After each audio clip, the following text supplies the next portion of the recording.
On commence le bulletin dans le monde syndical. Les paramédics en grève de la CSN se sont mobilisés à nouveau ce matin à Rouyn-Noranda dans le but de se faire entendre. Et Olivier, les négociations entre le syndicat et le gouvernement sont au point mort.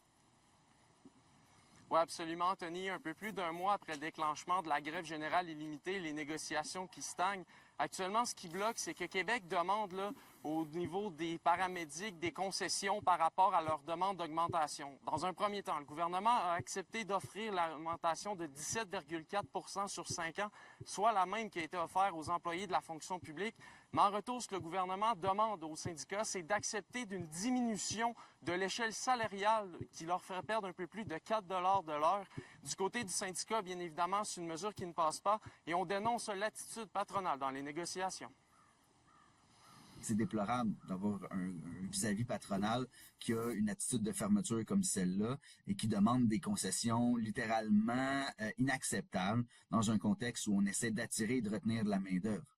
On le sait, on le dénote depuis longtemps, la situation de la main-d'œuvre chez les paramédics de l'Abitibi-Témiscamingue en particulier, elle est difficile.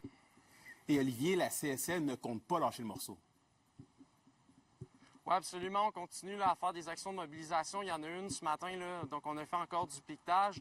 Et à l'heure actuelle, on me disait ce matin qu'on continue également à suivre l'action qui se passera et on ira du côté du syndicat ajuster les actions qui seront posées au cours des prochaines semaines, dépendamment de la réponse du gouvernement. Et on va continuer également à faire des actions de visibilité. Mais l'important dans tout ça, bien, c'est de continuer à offrir des services à la population.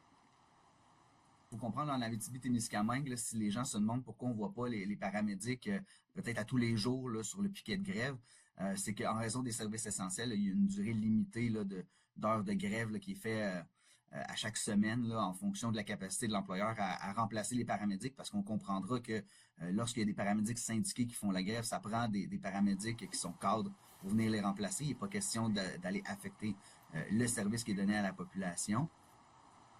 En terminant, Anthony, il est à mentionner que du côté de la présidente du Conseil du Trésor, Sonia Lebel, on a mentionné qu'on ne lâcherait pas le morceau et qu'on ne céderait pas aux demandes des syndicats. Oui, c'est donc un dossier qu'on va suivre de près. Merci beaucoup, Olivier.